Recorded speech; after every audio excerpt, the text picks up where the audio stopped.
hello, and welcome to another edition with 10 Minutes with Tysana Jones. I'm your host, Dr. Tysana Jones from MindWorks Collaborative. This series was created to gather sage advice from educators and parents across the field to shorten the learning curve and the hacks on better living, for professional information, connected dots for improved student outcomes and learning outcomes, especially with students with exceptional learning needs.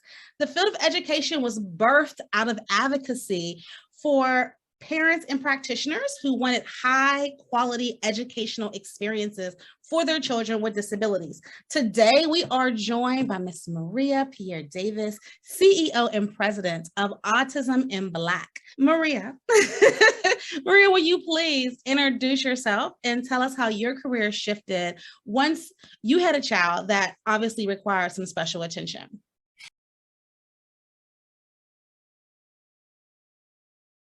So I am a licensed mental health counselor in the state of Florida. I'm a clinician, and my work was not originally in anything that had to do with autism. I was always an advocate for Black children, Black girls in particular, and I was working with what they deemed at-risk youth, right? And that is what I was doing. Then I had my daughter. And, as she got older, I started to notice characteristics that caused me to want to look deeper. So she started having some sensory challenges. Like the grass in the front yard was okay, but the grass in the back was not. At one point, I thought she was deaf because she had such a slow response time to her name or any kind of loud noise. So that kind of piqued up my internal, flags there. And I told my husband's a physician. He's an internist. And I said, I think our daughter is autistic. And he did not like that. He was like, no, you focus on your clients and you leave my child out of this. She's too young. I was like, okay. But then at 10 months, she actually regressed in her speech. So words like mom, dad, ball that she was originally saying, it was as if she completely forgot. And at that point, I was like, okay, I'm gonna pursue getting her tested. And, even if it's not autism, I wanna know if there's any kind of developmental delay. So we started the process. The first person at that time that I knew to go to was my pediatrician. This was new to me. If I knew what I knew now, I would have completely skipped my pediatrician and went right to the person that can do the diagnosis. So I went to my pediatrician. She was not, trying to be forthcoming with a referral. And it was just me saying basically, hey, I just need this referral. I'm not asking you. I need the person who's going to give the diagnosis. So she told me about the program here in Florida called Early Steps. Every state has one. It just may be under a different name. Before 3 early steps, after 3 child find. So we got our appointment, got off the wait list, went through the whole process, which I'm sure a lot of parents are, familiar with. And at the end of that, they were like, yeah, we do think she's autistic, but she's too young and we can't give her the diagnosis. So you need to see a pediatric neurologist.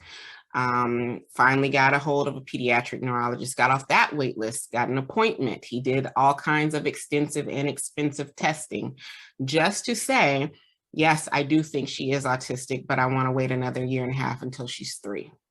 At that point, this had been around 6 months and I was just tired. And I said, no, early intervention matters. We know that you have to have a diagnosis to get certain therapies. And you're telling me you want to wait past early intervention phase and leave us in limbo for 1.5 years. I'm just fed up at this point. So I actually boycotted in his office for a week. And I sat there and I was there at the open until close. And I said, I'm just going to sit here every day until you give me the paperwork that I need for my child, until you give her this diagnosis, right? And it took about a week. And then he was like, okay, she's serious. Give her the paperwork and let her go on about her business. And that is what happened. He gave me the paperwork and he was like, please go on about your business. You are really causing a ruckus here. And get out my office, because he had stopped going, to the front. He was going around the back entrance and things like that, right? So I was like, okay, we finally got this paperwork. Let's go. Then my colleagues started coming into our home, and they didn't realize we were Black people. And they were not providing culturally responsive interventions. Mm-hmm. And because they weren't providing culturally responsive interventions, they then thought we were the issue. Mm-hmm. So in talking to other parents who are raising autistic children, this was a norm.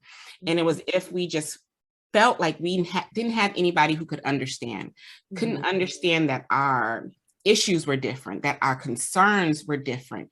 When I'm talking about my Black autistic child, my concern is that when she is in a situation where she is talking to police, they're not going to notice any of autism characteristics, and they're going to see it all as things of her being suspicious, and she is not going to make it home to me.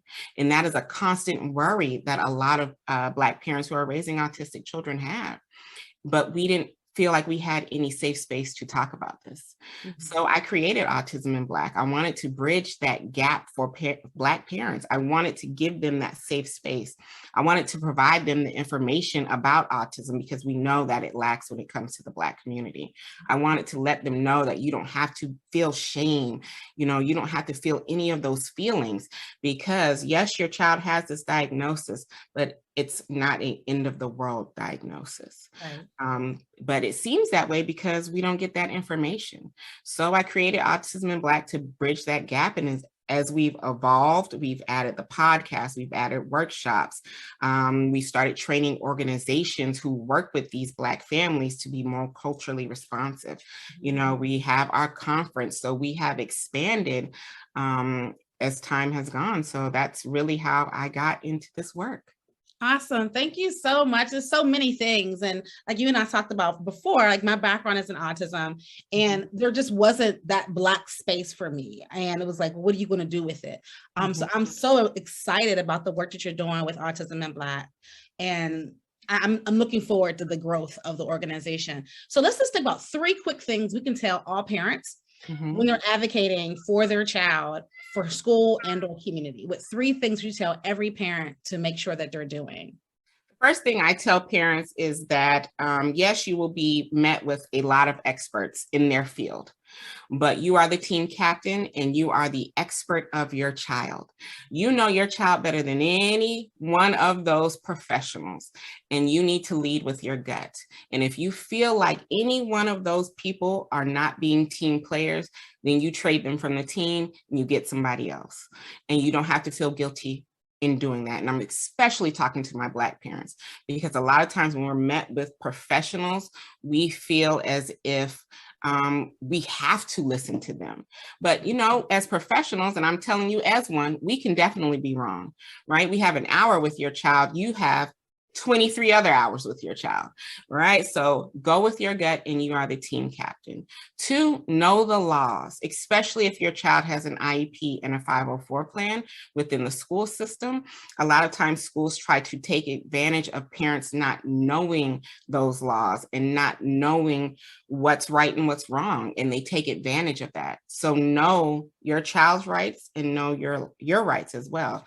Look into the IEP, the IDEA law and the 504 law, and understand what is going on in those meetings, because sometimes decisions are made and you're not understanding the true impact of what that means. Also understand that you are going to feel a lot of feelings when your child gets that diagnosis. And those feelings are okay and they're valid. And don't let anybody shame you into thinking otherwise.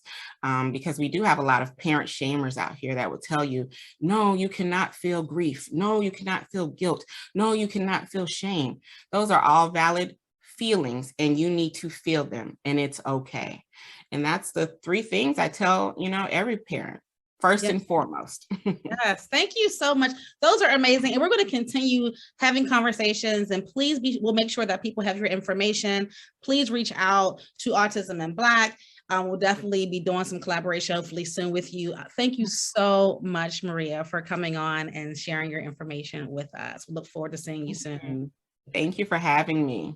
For For sure. Bye-bye.